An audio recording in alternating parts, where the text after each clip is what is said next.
now time to round out the summit.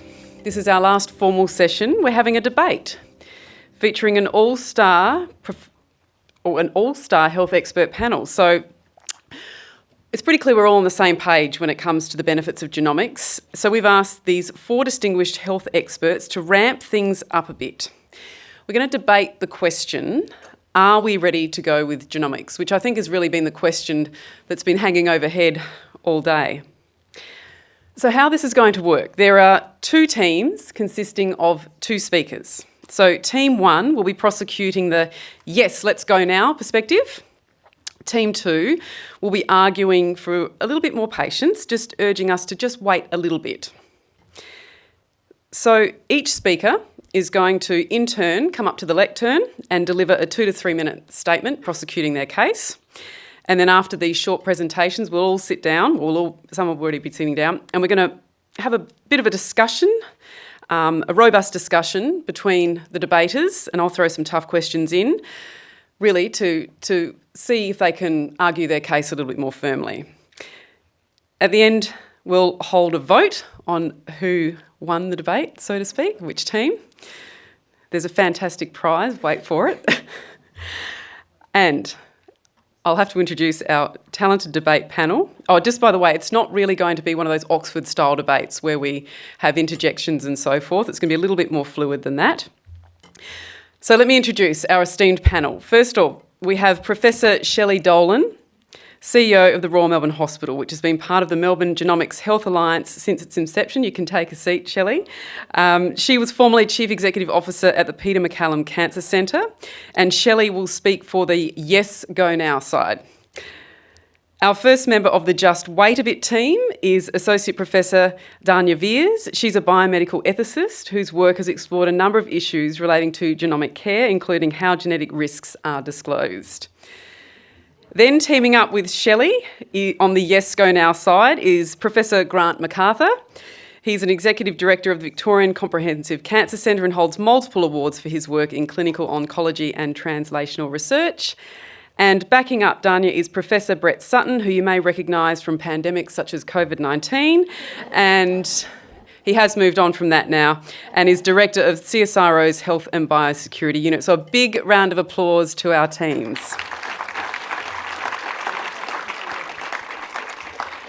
So first we're going to hear from Shelley, then Danya, Grant and Brett. So can I ask Shelley, you're in the hot seat first, to come up and tell us what you think. Thank you very much, and good afternoon, everybody. And I just want to say, please vote for us, so just put that out there. So I did want to present for 2 hours with 60 slides, but I'm going to do it in 1 minute. So why should we start immediately? Honestly, because we are doing it now, and I think it's essential that we continue and that we embrace a much larger population immediately. And why is it essential? So it is really critical, both for the healthcare of our nation, but also the economy of our nation, to do this right away. Too many patients have to go through trying that medicine first, then that medicine. And then, after maybe a year, you find that actually you've relapsed on that. Then you try the next clinical trial or the next medicine, and actually then you relapse on that, and then you try the next one. And that is a terrible waste. It's a terrible waste of the experience for the person. And we also know from many diseases, particularly the cancers, but many other, for example, the autoimmune diseases, if you don't treat them right first time up, you lose your possibility of cure. And so it's really important to identify the particular genome and then deliver what we call precision medicine to the precise need of that person. And then you take the person away from all that trial and error. That trial and error is also incredibly expensive. And whichever healthcare system I have worked in across the world, you never have enough money. You know, I worked across 3 continents and there's never enough money. So how we spend healthcare dollars is really important. And it's important that we do so in a way that makes a difference. So I would say to all of you, number 1, let's stop the suffering of people going through this treatment after that treatment after that treatment with all of its side effects. Let's go straight for the treatment that is, if you like, genetically designed to make a difference to that patient. It is, in cancers, it is really clear that giving the right treatment at the right time, first up, will prevent relapse and will often mean cure. And that is so much better for the person, so much better for their family, but also, incredibly importantly, it saves some of those dollars for the next person to be treated. So I would say to all of you, please vote for us. But seriously, this is a really important treatment paradigm. We have the capability now, and let's move with it and make sure that everything you've heard today is a reality really quickly. Thank you very much.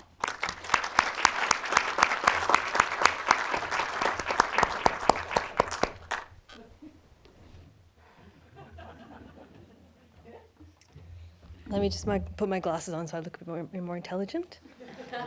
That's better. Thank you. Very nice speech, Shelley. Very emotive. Well done. Thank you. My esteemed opponents are trying to convince you that now is the right time, that we are in a position to implement genomics into mainstream medicine. But they are very busy, important people, whereas I, on the other hand, have been here all day and have been listening to everything you've been saying. And I can see that there are some real concerns that we have before we are genomics ready. And I'm going to raise 2 main aspects of this today. Firstly, a bunch of people have talked about equity today. There are huge issues relating to equity. As Narelle said this morning, we need to get the testing close to the patients, as close as possible. But Rowena gave us some insight into the extent to which people who have been living in regional areas have much less access to critical health services, let alone genomic testing.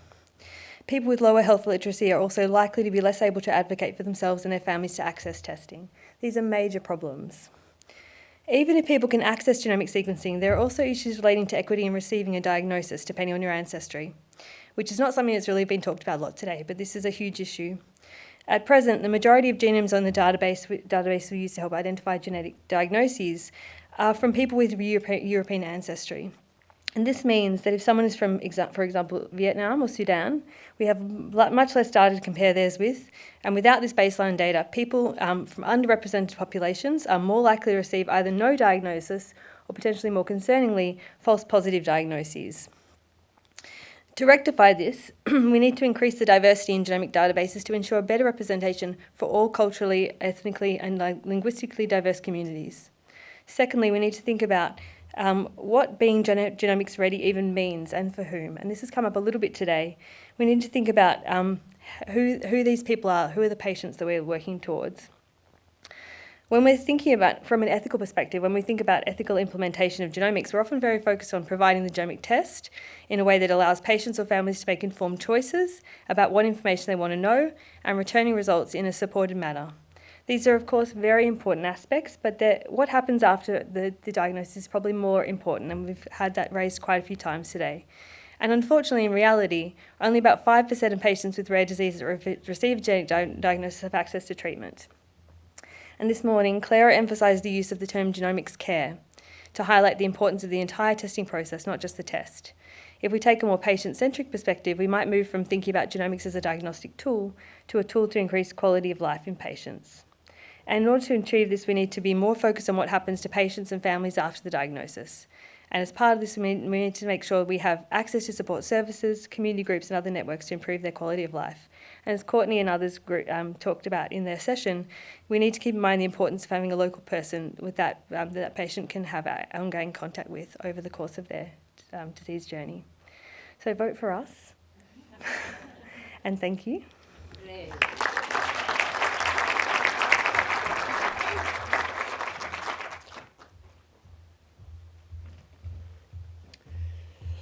Well, thank you for the Melbourne Genomics Alliance for the opportunity of participating in this debate.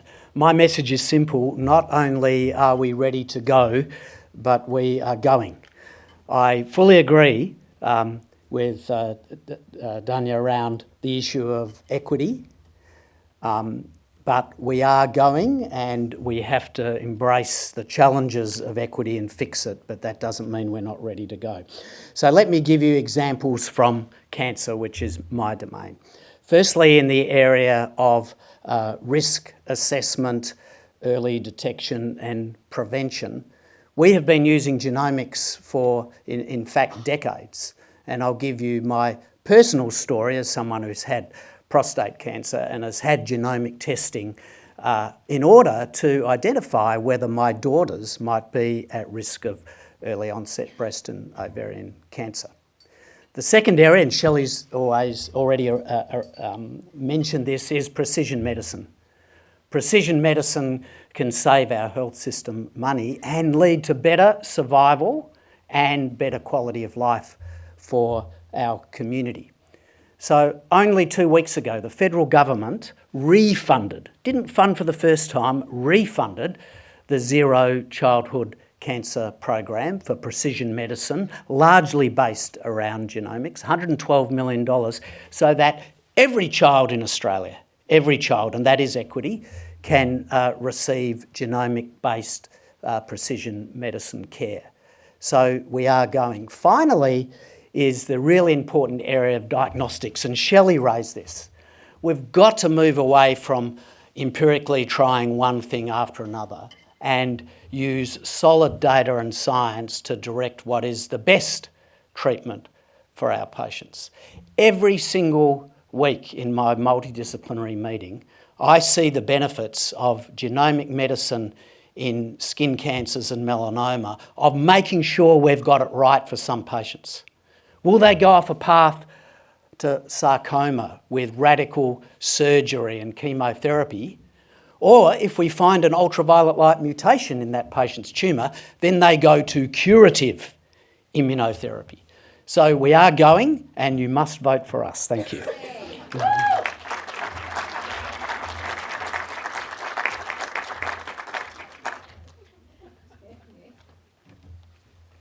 Almost getting cocky there with those sentiments at the end, I think. A little bit overconfident.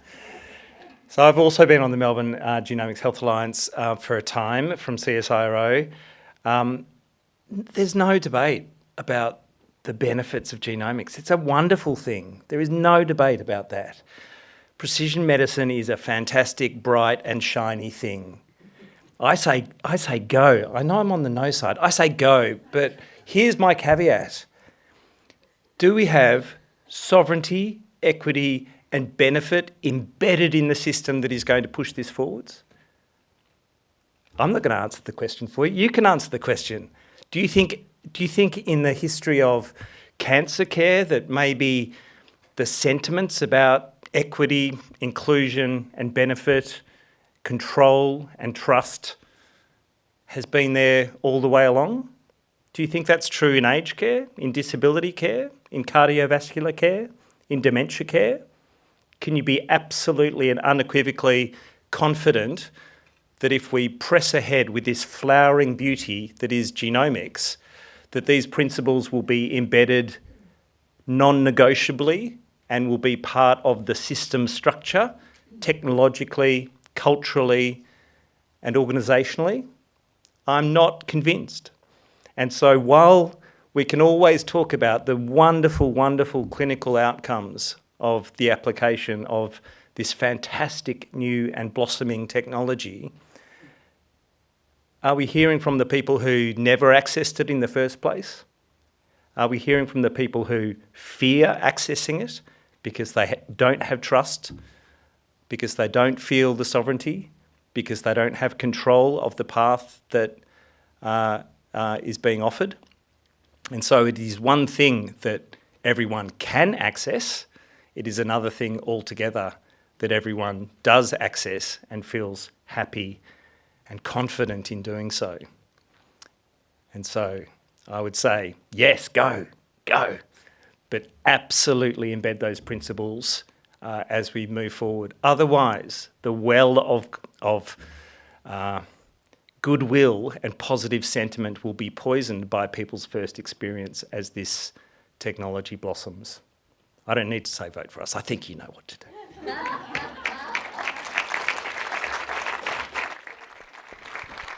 Well, thank you to all our panellists for their arguments. I suppose when we, as a CEO, money is, you've got to deal with money, don't you? You've got to pay for something somehow. So, Shelley, I'm going to put you on the spot. You are the head of the Royal Melbourne Hospital. So are you going to put your money where your mouth is? Yeah, so sorry. I was very affirmative there. Yes, in fact, we already have. And there are various people in the audience here who run our genetics program. And I think we pay you, Paul, don't we? So we already are. But seriously, this is one of the... look, it is no secret that money is very difficult for all of us, but it is in every system that I've ever worked in. And I honestly do believe that it is more expensive to treat, anyone with a cancer 3 or 4 times to get to the right treatment than it is to do that test and get the right treatment and get that in straight away. That is much cheaper than to allow them to become more sick, to relapse. And the patient experience of that is terrible. So actually, it will save us money. Yeah, well, Grant, you're often asking for money, I know, because you've been in the health industry for a long time. Do you think she's right? She's on your team, but obviously, is there enough money for this? The point that Shelley made, which I think we have universal agreement on, is there's never enough, resources to do everything that we can. So actually, although we're going with genomics in healthcare, there still are a lot of challenges, and I have to definitely agree with the points raised by Danya and Brett in that regard. One of the challenges is cost effectiveness and demonstrating, economic benefit of the investment, and we need to do more in that regard. And I've got a conflict of interest because my son's a health economist, but no, we clearly need to demonstrate, the cost effectiveness value of this approach to healthcare, and actually do more to demonstrate that. But that doesn't mean that we're going to stop and contemplate what the challenges are. We've just got to, I used the word embrace before, we actually got to take those challenges and just deal with them. And sometimes though, Brett, we know in healthcare, sometimes your hand is forced. Like in COVID, you had to make decisions really, really quickly. So has that made you afraid of going too fast? No, I don't think so. And I don't have an argument with the cost effectiveness. I don't think that's the primary issue here. There are funding challenges unequivocally, but on the issue of a financial benefit from the use of genomics in specific circumstances that go through the ringer of health economics analysis, absolutely support it. Transplant care is a case in point. It's very expensive. An extra night in ICU is $3,500. And so it's a small investment to make for the benefits that can proceed. I am nonetheless more concerned about how you poison the well if you proceed, and there are major issues that actually drive inequity. It's an issue in even health promotion. Those who are most health literate and have the greatest access can get all of the benefits, while those who are left behind are not the voices that we hear and respond to. And we see that time and time again in healthcare, don't we, that the most vulnerable populations aren't the ones that are represented. So if we do go really fast, though, how do we ensure that they are represented? Grant, Shelley? Look, I think we've made major inroads. If I go back to, even 10 years ago, the focus on equity in healthcare was a lot less than it is now. We don't start anything now without putting a equity lens on it. Doesn't mean we've achieved equity. And I loved Alex's brilliant presentation around equity inclusion does not equal equity. It clearly does not. And we're starting to do quite well with inclusion. Now we have to turn that into equity, but it's clearly on the table. So we think about every new technology. what are the equity issues that are faced now. We weren't doing that 10, 20 years ago. No. But I guess some of the models that you're using too for the research, they are, for want of a better word, white and privileged, aren't they? So how do we reach those people really quickly? Yeah, well, that's one of our challenges. And again, I'm inspired by Alex's presentation. What Alex, showed us is just this, awful lack of representation of minority communities in not just genomics, it's actually in scientific endeavours, including, our clinical trials that, where a lot of our healthcare is so based upon.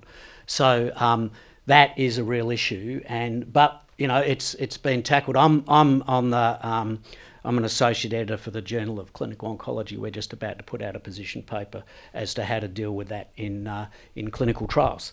We're not there, but we've come a long way to ensure that these issues won't be forgotten about. And some may suggest that in other parts of the world, the US, things might be going backwards in that sort of space. So Shelley, we're both looking at each other with a little nod there, aren't we? Yes. Yeah, so look, I think there are examples across the world where expensive medicine has actually if you look at the waste of money in the OECD countries, it's felt to be that about 40% of new money goes really to making healthcare improved. So there is waste. And if you look at things like prostate cancer, for example, in the US, now that you can have a robotic prostatectomy, the incidence of robotic prostatectomies has gone like that. The incidence of stage 3 and 4 prostate cancer is like that. And the sequelae of having a robotic prostatectomy, there are many side effects for gentlemen for a long time, impotence, dribbling incontinence, all sorts of things. If you have to have it, yes, of course, but if you don't need it, and watchful waiting would be better, because you can demand it, that's a very dangerous conceit. So there are many things, as we look across the globe, particularly at the moment, that we might be concerned about. But I always think, whilst it's really important for us to advocate for many things at the minute, especially the rights of women, as we look across the globe currently, and all sorts of things, we have to focus on our own backyard as well. And I haven't been here all day. Have to admit that. She loses points for not being here, but she wins points for fancy words like prostoctor whatever you said. Yeah, that's right. But I loved the presentation just before ours. And, I've just had some brilliant training from a company called Abstar. And, as an English person who's been here for 6 years, what I really learnt in that training the other day is inclusion doesn't get you there at all. This needs to be owned, and that last slide, absolutely fantastic, and that's where we really need to help. But if I understood my training, it's a 3% and 97% Venn diagram. So 97% of us who are not First Nations people have to really advocate and work with First Nations people on their self-determination to run these programs themselves, but we need to make that possible. But we need to make that possible now, not wait. And so I'm going to come back to my debating point that, the UK Human Genome Project, has been out there now for, 10, 15 years. This is my real worry, if we wait, the time will never be perfect to do this. And we can do it now. And there is something about doing it now and then ensuring that and it's not as easy as this, I know, and somebody will argue with me on this quite rightly, but, we will save money doing this. So let's use that money to ensure that there is more equity, there is more access, and that we have the brilliant, nurse counsellors and genetic counsellors that we need. Because it is about that time to spend with people and explain and, tell that story together. So let's do it, but let's put the apparatus around it that our colleagues have beautifully articulated. Well, Danya, what you're sitting there being very quiet, but I know it's ticking over. What's your biggest fear if we go too fast? I guess I really feel that where the issue about not having the diversity in the databases that we're using to try and help to diagnose these patients is a real concern for me. We're definitely working towards that. So there's lots of initiatives around the world that are trying to increase the diversity in databases. We've got one in Australia. It's called the Our DNA Project, run by Danya McArthur and his team at the Centre for Population Genomics. And they're really targeting 7 or between 7 and 10, it keeps changing, but these groups that are underrepresented in databases but very highly represented in our population in Australia. So they're working really hard to change that, but we're not quite there yet. They're doing amazing work in the way they're engaging with the communities to help recruit them for these studies, and it's being really done, but it takes a lot of time, and we need to allow time for that. I've also heard, though, that, Danya, that perfectionism is another word for procrastination, and I have that in my life. We're not procrastinating. We're working really hard, okay? Brett, we're talking a lot about workforce and that we don't have the workforce, we don't have enough people, but the flip side of that is perhaps if we don't act fast enough and implement our own local genomics programs quickly, we're going to lose, brilliant people like Kathy Quinlan and Narelle. I could just see from the work they do overseas, people must be circling all the time saying, come over here and help us. So how can we make sure that we keep the expertise that we've got in this room here if we're dilly-dallying? Yeah, we shouldn't dilly-dally, but by the same token, we shouldn't have that shining light of precision medicine that the US has while having infant mortality that's worse than Cuba's. Agreed. And so part of that is building a system where people want to be. And that's not just about the fancy thing that can be implemented.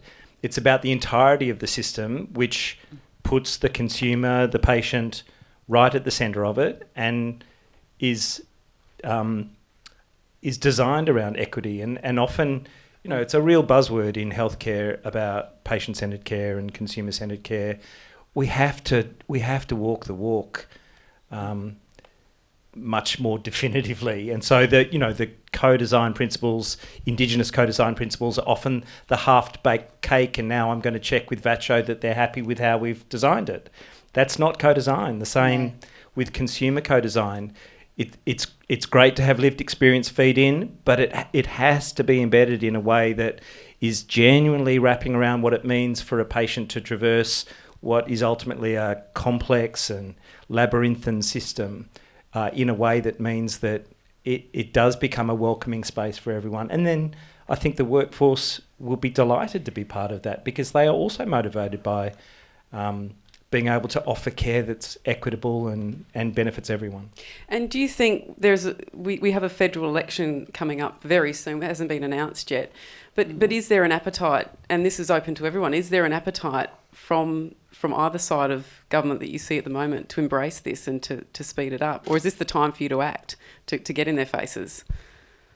All of the above. Yeah, I was going to say the same. I think there's huge appetite for this. This is an area, we've seen that. We've had federally funded programs here, right in Melbourne, around genomics and precision medicine. So what we probably haven't done, and I don't want you to think I'm going over to the other side. I'm just kind of... They're getting confused. I'm just kind of going that way a little bit. So I 100% agree that with everything that everyone said, but particularly... Did you hear that? Yeah, particularly the point that Brett just made. It does take a village to do these things. It's not just about the shiny test tube and the shiny instruments in the laboratory. I really do believe, I'm a nurse. I believe absolutely that this is about how you talk to people about this, how you get people even into the system to do the test, how you talk to families, and then how you talk to politicians, to the treasurer, to others about how important this is. So it does take a village, and a lot of the village is about providing that access, providing that network. But actually, we do know how to do that. We do have beautiful examples of that in Melbourne, in Victoria. So let's use those around genomics, and let's not delay. Okay, well, unbelievably, we're at the end of our debate time, so we have one last statement for everyone to try and convince you. Can everyone remember what team they're actually on? I think Shelley switched to ours, so... All right. No. Well, I'm going to leave. Shelley can go last, but no, actually, Shelley, you take off. So last arguments, starting with yours. Why should we just get going now? One sentence, or maybe two. Okay. Absolutely critical that we get going now. We have the science, we have the technology. It will prevent human suffering to a large scale now. It will also help us save really important healthcare dollars that we can use to treat many more people. Thank you. I mean, a lot of the things you're saying are true, but there are still things that we need to put in place to make sure that we do this well and we do this properly and we do it in a way that takes care of patients the way they need to be cared for in the long term, not just for the diagnosis. 100% Don't let perfection be the enemy of the good. Oh, there you go. And last but not least. Yes, go now. But sign in blood. Oh, no. That those oh, no. foundational principles will be embedded in the system. You're on your own, Grant. Okay, it's time for a vote, but I think we know who the winner is. Can we please have a show of hands for the Wait a Bit team? Oh, God. Oh, come on, God. people. Okay, a vote for the yes, go now. Yay! Okay, I was going to converge with our adjudicators, but I think we have a clear winner. And look, to be honest, I think we're all on the yes, go now team. Obviously, the caveat, as Brett said, being that we do it right. Yeah, can we please have an official? Well, they're going to have to. Oh my God, this is the prize, and this is how much money is left in the Genomics kitty. So this is all we have time for. Thank you. Can we please give our debate team a huge round of applause?